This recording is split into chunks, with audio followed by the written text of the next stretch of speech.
Hello guys, so tapos na kami sa Mount, ano yun? Mataripis. Okay, tapos na kami sa Mount Mataripis.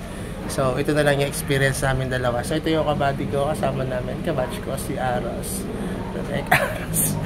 Yan, so technically, papunta pa lang dito from Cubao. Sa Cubao na lang ha, kasi may sakayan kasi doon. Kasi kami, ginawa namin, nagmotor kami. So 1.5 hours from Cubao papunta dito sa San Andres, Tanay Rizal. So yung daan lang namin yung Marilake. So may yung kinagandahan din dahil nga syempre yung way ng papunta dito medyo madali lang.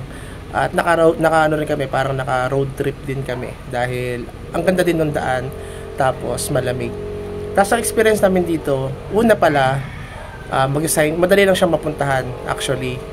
No, i-ano na natin, i-guide natin kayo. Ibibigay natin diyan yung direction or yung location nitong jump off ng Mount Mataripis. So ayan guys yung Google natin from Cubao yan, Cubao, Quezon City hanggang doon sa jump off ng Mataripis. Actually maraming yan yung jump off. So ito lang muna yung pinaka jump off niya. Magkakadikit kasi sila, no. 1 hour and 11 minutes. Ngayon, syempre Sunday, pero usual niyan 1 hour and 30 minutes ganyan. Kapag maaga naman kayo, syempre walang mga traffic. Mga less than 2 hours makarating na kayo dyan. Kung hanggang sa Cubao. Pero kung marami kayong stopover, medyo matatagalan kayo. Then, ito naman yung pinaka-jump off nito. Meron ditong jump off ng Mount Batulusong. Pero, unfortunately, itong Mount Batulusong kasi ay sarado na. 2 years ago na siyang sarado dahil may ginagawang windmill dyan sa lugar. Tapos, itong Mount Mapalad, pwede nyo rin puntahan. Kalapit niyan, yan yung Mount Mataripis na jump off area. Diyan kayo magre-register at mag-iiwan ng mga gamit. Magkakadikit lang sila guys, hindi kayo maliligaw. Lalo pag nakamotor kayo. Pagka naman mag-commute kayo, meron tricycle dyan pagkaba nyo dun sa Marcos Highway. Meron ng tricycle na maghihintay sa inyo or pwede nyong sakayan dahil nakapila lang din naman sila. So easy way or easy access yung daan at maakyat nyo na itong Mount Mataripis. Tapos ang sa mga expenses naman, so i-exclude natin yung syempre sa gas. Siguro more or less sa gas parang umaabotan ng 150 or 200 pesos. So gano'n na. Ewan ko lang sa commute. Meron kasing sakayan sa Cubao. So yung tour guide naman 750 for 5 person. Tapos merong environmental fee na 100 pesos. So kung i-compute mo yon, each person ang magagastos nyo lang ay 250 pesos kung 5 kayong tao. Kasi 5 times 750 divided by 5, so 150 pesos. Tapos yung 100 pesos na environmental fee. So 250 pesos, pwede mo nang maakyat itong Mount Mataripis na mag-gauge ko siya sa difficulty level niya na 1.5, no? So madali lang siyang akyatin. Good for beginner. So natapos namin siya, inakit namin siya na 7 AM, natapos namin siya ng around 12 PM. So almost 5 hours lang. Papaakyat tsaka pababa na yon. Tapos 8 kilometers lang siya. 4 kilometers papunta, back trail siya, 4 kilometers din pababa. Yung daan naman yan, hindi ganun ka-technical. Medyo madulas lang kasi maulan, lalo sa malapit na sa summit. Pero napakaganda ng summit. May mga lutuan, meron din tong shed na pwedeng pagtambayan. Medyo tumambay kami ng konti doon, kaya umabot ng 5 hours. Pero usually naman 4 hours pwede siyang balikan. Tsaka maganda mag-camping doon, yung sabi niya, no, yung naantok na, gusto niya nga matulog doon eh. So, maganda rin, no? Wala masyadong delikadong part. Medyo madulas lang, pero wala namang lalaglagan na bangin kung sakali. Tapos, in terms naman sa liguan, pwede kayo mag-iwan dito sa jump off na mga gamit. Tapos, ang bayad lang ata sa liguan is 20 pesos. Ganun, hindi pa kami nakakaligo, kakababa pa lang namin.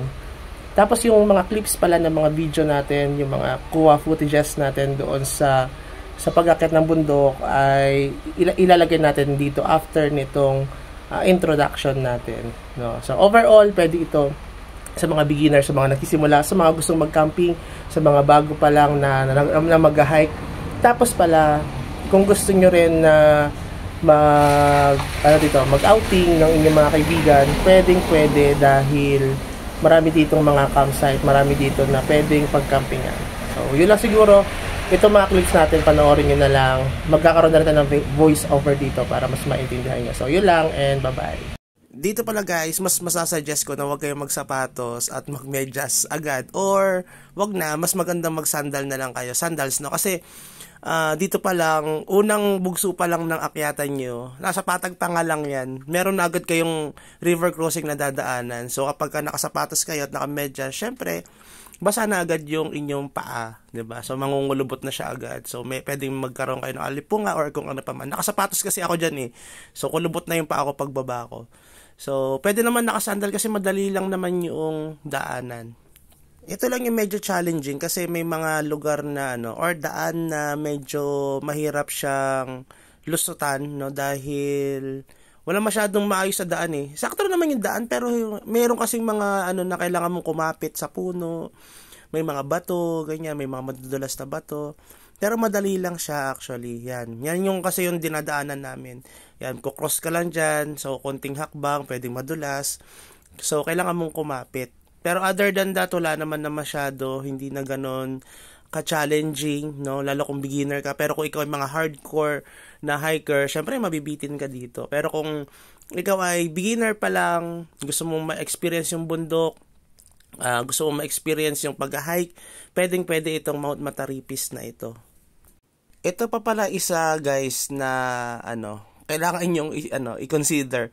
Kasi kailangan meron kayong sleeve dito, arm sleeve, or dapat kahit paano naka jogging pants kayo. Kasi ako naka-short, kaso lang arm sleeve. So medyo makate pagkatapos. Dahil medyo medyo masukal. Dahil nga hindi siya ganun dinadayo or na lumipas yung panahon. Kasi dati dinadayo ito pero syempre dumaan mga panahon na marami ng mga bundok na na-open, so medyo nahuli itong Mount Mataripis na ito. So yan, medyo madahon kasi sa lugar guys. So ito guys yung mga footages namin, medyo malabo lang dahil na-transfer ko pa ito sa isa kong cellphone papunta dito. At saka wala kaming clearing pala guys, no?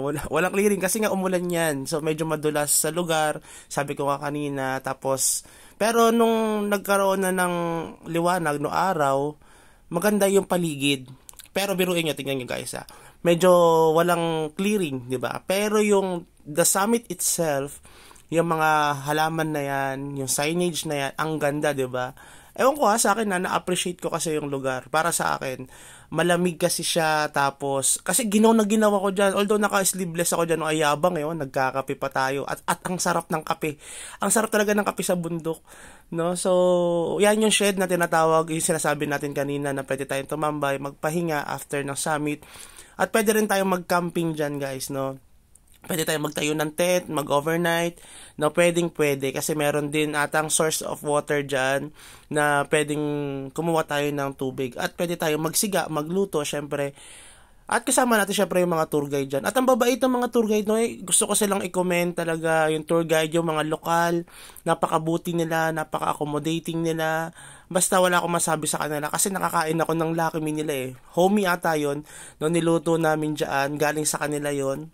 At pinainom nila kami ng kape, no, galing doon sa tubo ng bamboo tree ata yun, ginamit namin para sa pagpapainit ng kape. So biruin mo, napakabuti nila dyan. Kung kayo ay magka-camping, kung kayo ay mag-overnight dyan, magtatayo ng tent, mafe-feel secure kayo sa sarili nyo, 'di ba? Dahil nga yung mga tao mismo sa mga lokal dyan, napakabuting tao. Hindi kayo masyadong parang kakabahan na kapag natutulog kayo, merong something nagagapang sa inyo. So yan yung footages. Sana na-enjoy nyo ito. Please consider like and subscribe kung kayo ay natuwa dito kahit papano, somehow, dito sa ating walang kwentang channel. No? So ito lang yung ating mapapakita sa inyo dahil some of the footages sa na ginawa natin ay naka-upload sa ating Facebook para naman din hindi ma-display lahat ng mga videos natin or photos natin dito sa ating YouTube channel kasi it is a public, 'di ba? So yun lang and have a good day. Bye-bye.